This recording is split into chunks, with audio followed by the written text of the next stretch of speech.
Hi everybody. So today to go through your notes, we're going to use this video as a little bit of assistance because as you guys can tell, I am not currently there right now.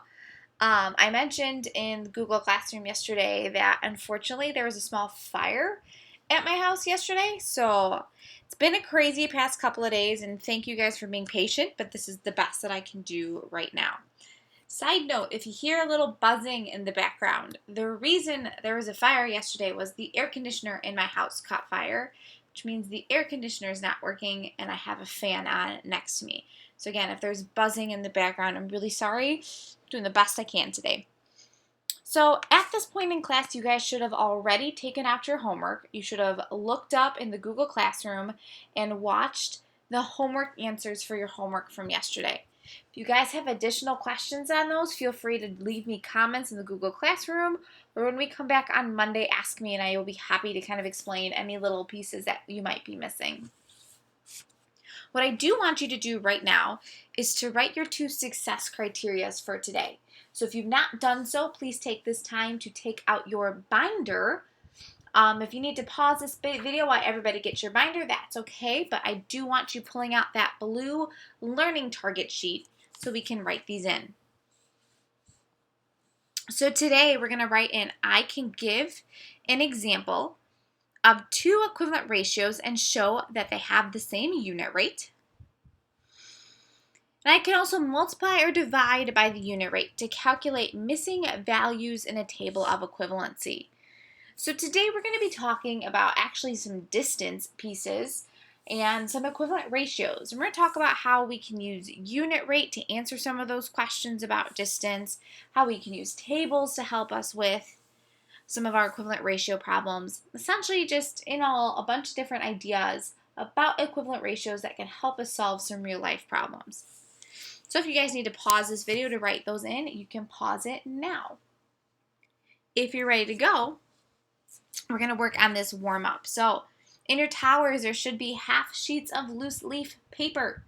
If for some reason your tower is out, send somebody to go behind my desk into the black bookcase. You're going to see a little like light blue, medium blue basket that's got a bunch more of those loose leaf papers. So everybody's going to need one of those. And just to kind of warm up today, I want you to try this problem here. So it says, little Susie can run 6 laps in 10 minutes. How many minutes can she run per lap? How many minutes per lap can she run? How many laps per minute can she run? And if she runs 12 laps, how long will it take her? So let's take this video, let's pause it. I'm going to give you guys about 5-6 minutes to answer all parts A, B, and C. When everybody in the class has had some quiet individual think time, some of our cute ITT, let's open it up and you can just check base with your partner real fast. Let's work with your shoulder partner today, see if they agree with you, and then after that, let's play the video and we're going to see how you guys have done. So at this time, pause the video, wait like 6 minutes, check with your partner, then play the video again. Okay, so I'm going to assume that this means that you guys have finished going through this question. You've checked in with your partner. You've checked for labels. You've checked for accuracy. Now we're going to talk about it together. So for this, the first thing that I like to think of is the fact that I know that there are 6 laps every 10 minutes. And I don't want to go to 10 minutes, I want per lap. So I want 1 lap. So to get from 6 to 1, I can think of dividing by 6 or multiplying by a 6th. So if I take 10 minutes, that's going to be 10 over 6 minutes. Or you could also think of this as 5/3 a minute. You could think of it as 1 2/3 a minute. Or if you want to break it down to that decimal, you can think of it as 1 6 repeating a minute.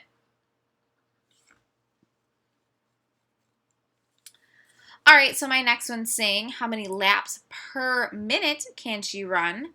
So if I was at 6 laps, every 10 minutes. Now I want to take the minutes down to the 1, every 1 minute.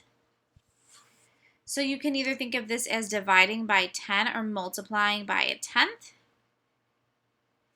So that's going to give me 6/10 laps. Or I can think of it as 3/5 laps. You could find the decimal for that. You've got tons of options here. All right, and so for my last question, if Susie can run 14 laps, how long will it take her? Well, I'm going to use my original idea that I know 1 lap she can do in 5/3 of a minute. So I'm pulling that from this question here. I knew that 1 lap was 10/6 or the same as 5/3. And now I want to get to 14 laps. How do I get from 1 to 14? Well, times 14.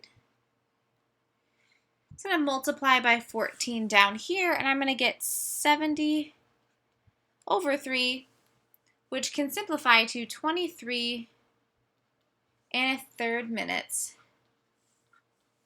for 14 laps.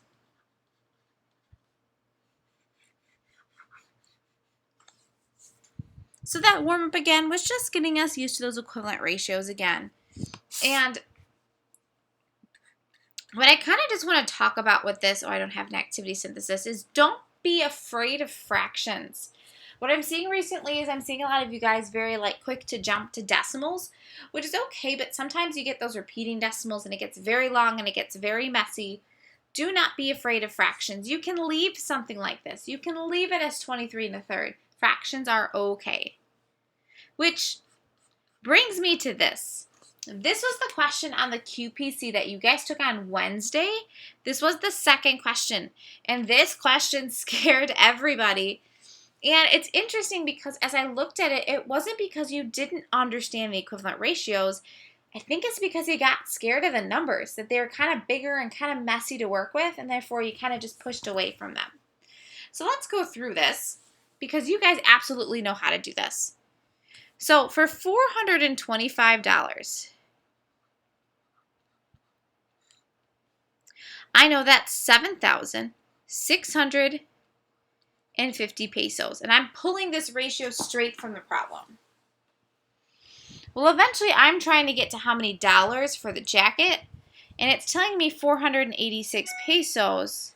So I'm going to try and get this down to be, to 1 peso. I don't know how to get from 7,650 to 486, so I'm going to go down to 1 peso. And you guys know how to do this. This is just where those numbers get really large and kind of scary. I'm going to multiply by 1/7,650, which is the same thing as dividing by it. So if I do this, I end up with 425/7,650 peso or dollars per peso. Now that I know this, I can say if it's 425/7,650 for 1 peso, I don't want 1 peso. I'm trying to get 486 pesos. Well, to do that, to get from 1 to 486, I times it by 486, which I can do the same up here. Now, when I do that, here's where those big numbers come into play. 206,550 all over 7,650. If you take this and divide it, you'll find out that it's $27 for 486 pesos. So, just from past work that I've seen from you guys, you know how to do these ratios. You know how to use the unit rate and then use that unit rate to scale up or down. You used tables before with the same strategy. But don't let these crazy numbers scare you. And if you are getting larger numbers, stick with the fractions. There's no need to kind of go back and forth. All right, kiddos, so at this time, we're going to start working with our workbook. So if you want to take that workbook out and open up to lesson 8, this we're going to be spending a decent amount of our class today. So what we're going to do is we're going to talk about activity 8.1, which is back on the treadmill again. And just a friendly reminder, if you guys aren't ready to start this yet, just pause the video. Once everybody's ready, click play again, and then I'll keep going through it. So this question's kind of long, and what I want you to do first is I want you to just do questions 1 and 2 by yourself for a little bit. I have this listed as 3 minutes, but if you guys need more than 3 minutes, that's okay. When you're done, I want you to talk with your partner. Again, let's use that shoulder partner today. And then when you guys are done discussing, your group feels good, you feel like you understand, play the video back and I'm going to show you what I was thinking. So this question is saying, while training for a race, Andre's dad ran 12 miles in 75 minutes on a treadmill. If he runs this rate, they want you to know, 1, how long would it take him to run 8 miles? And 2, how far could he run in 30 minutes? So at this time, guys, take a couple minutes, 3 minutes, 4 minutes, 5 minutes, heck, 6 minutes, whatever you need to solve these with some quiet individual think time. Then when your guest teacher tells you to, you are allowed to kind of talk with that partner again. And once everybody feels comfortable, we'll play the video so we can see the answer. All right, so at this time, I'm assuming you've gone through and you've solved this. So let's take a look.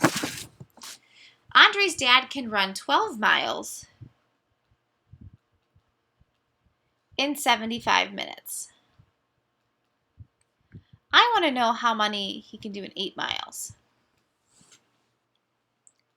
Now here's the thing, it's kind of hard to get from 12 to 8. So I'm going to scale this guy down first. And I'm going to scale him down by dividing by 3. That's going to give me 4 miles over 25 minutes. So again, I scaled down by 1/3. Now I know how to get to 8 miles. And what I do is I'm going to multiply this by 2 so I can see that's going to be 50 minutes. So 8 miles would take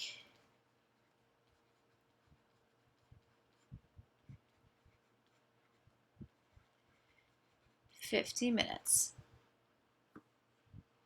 Now my next question is then asking me how far could he run in 30 minutes? And I'm actually going to use this answer here to help me over here. Now I need to get to 30 minutes and I know 50 isn't going to get me to 30, but I know 5 will. So I'm going to take this idea and I'm going to scale it down by 10, which is going to give me 8 over 10 miles. And I'm trying to get to 30 minutes. Well, once I do that, I can multiply by 6. I end up with 48 over 10, so 30 minutes. He can get done. 4 8/10 of a mile. So again, guys, look at those fraction strategies. Fractions are okay. You don't have to be scared of them. You don't have to kind of run away from them.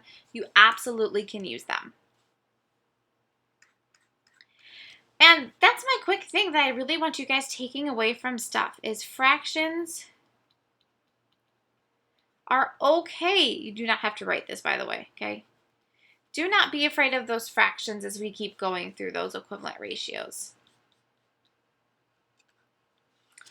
Okay, kiddos, this question requires a little bit of extra thinking and it's going to need a little bit of extra time. So what I want you to do is look just at question 1 and 2 first by yourself. I do not want you going on to 3 or 4 yet. You are just going to look at question 1 and 2. You're going to take 6 minutes of individual think time, quiet individual think time. If you need 8 minutes, you need 8 minutes. If everybody still needs some more time, take your time. I want you to really think this through first. Once you're done with that, we'll let you discuss with your partner and your group, and then we're going to play the video so you can see kind of what I was thinking when I was solving these. So let me take a minute to read these. Kieran and Claire live 24 miles away from each other along a rail trail. One Saturday, the two friends start walking towards each other along the trail at 8 a.m. with a plan to have a picnic wherever they meet. Kieran walks a speed of 3 miles per hour and Claire walks a speed of 3 4/10 miles per hour. After 1 hour, how far apart will they be? And make a chart or a table to show how far apart the friends will be after 0 hours, 1 hour, 2 hours, and 3 hours. Also, kiddos, just a heads up, when I solved this one the first time myself, I did end up using a ton of space, which I don't think your book gives you quite enough, so if you want to use an extra loose leaf sheet of paper, again, you are more than welcome to.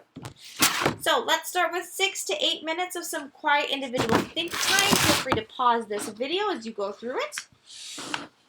Once you've talked with your partners, play it again, and then I'll show you what I was thinking.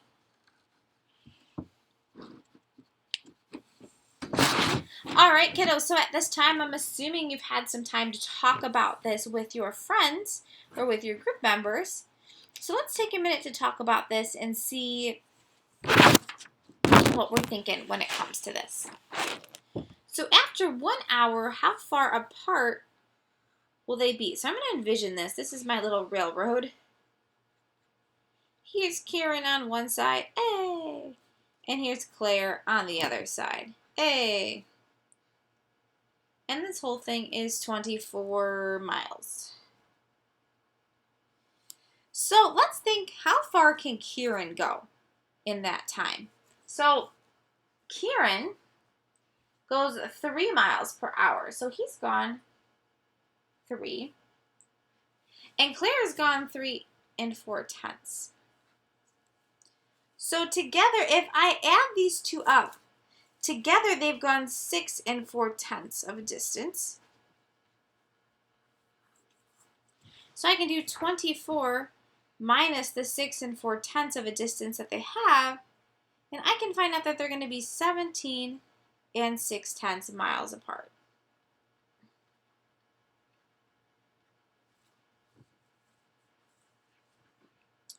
So the next thing they want us to do is they want us to create a table. So I'm actually going to do this table in 3 parts this time. I'm going to do hours. I'm going to do their total distance, how far they went together. And then space apart.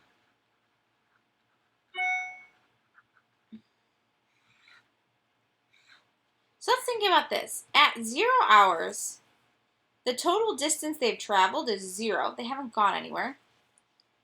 And they are 24 miles apart. Well, after 1 hour, I figured out that they went 6 4/10 of a distance, which 24 minus 6 4/10 told me that they're 17 6 miles apart. Now, next they want to know about 2 hours. Now I have to think, how do I get from 1 to 2? And I multiply by 2. And I do the same thing to my 6 4/10. And I realize that's going to be 12 8/10. If I do 24 minus 12 8/10, I know that they're 11 2/10 miles apart. And then my last one is 3. And I know that they're going to be 19 2/10. I did that by multiplying this 1 by 3. So 6 4/10 by 3, which tell me there's 4 8 miles apart. Here's my chart. So notice the hours and the total distance that they traveled were equivalent ratios, but the hours and their space apart were not equivalent ratios. This was just an extra column I used to help me determine the answer. So always look and see, where do you know that you have a relationship between the two? All right, so we're going to finish up now with question 3, 4, and 5. So for 3, at what time will the two friends meet and have their picnic? Well, we know every hour they go 6 4/10 of a mile. And they're trying to go 24 miles. So how do I get from my 6 4/10 to 24? well, I should do 24 divided by 6 and 4/10, and I realize it's at a rate of 3 7/75, so it's going to take them 3 7/75 of an hour to have their picnic.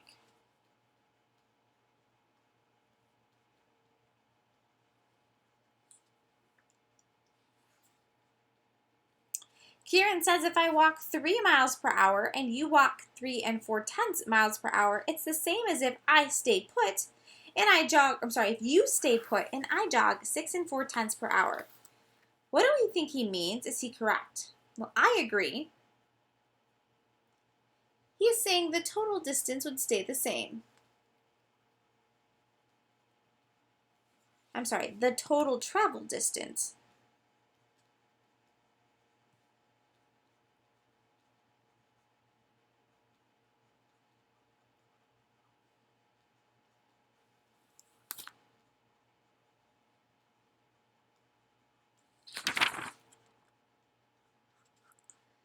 All right, so several months later, they both set out at 8 a.m. again. This time, Kieran is jogging and Claire still walking at 6 4/10 of a mile per hour.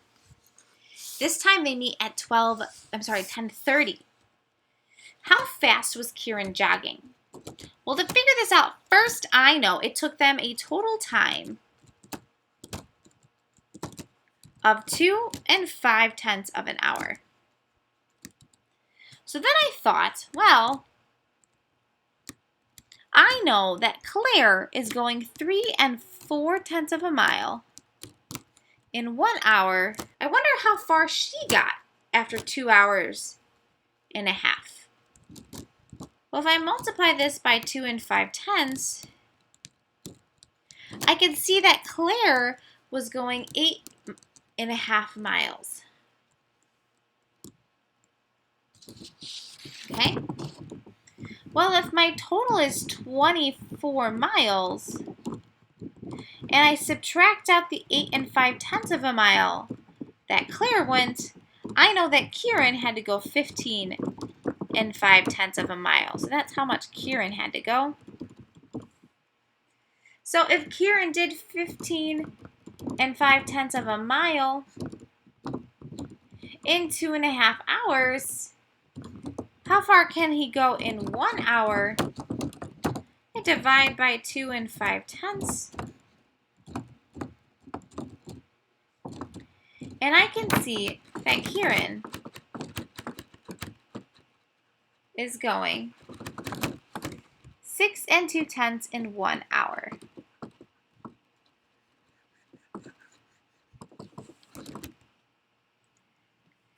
All right, now the last problem here, guys. It's going to be 8 activity lesson 8, activity 3. Oh my goodness, sorry guys. For this one, I do want you guys to try this one in your groups again. You're going to try it on your own for 6 to 8 minutes, then discuss with a partner, and then instead of us sharing as a class today, guys, I want you and your partner to turn in a half sheet loosely together with your answer to this problem. And this is going to be your exit slip today. So you and your partner work on question 1 and 2 on a loose leaf sheet of paper. Then at the end of class, you are going to turn it in. When you are done with that today, kiddos, you can start your practice problems, which is going to be lesson 8. And if you finish that, I would like you going on Khan Academy to watch all of the Unit 3 lessons. If you finish those, feel free to go back to Unit 1 and Unit 2. All right, guys, I hope this helps you have a little bit of a smoother class today. That's all I have, and I will see you guys after the weekend. Bye.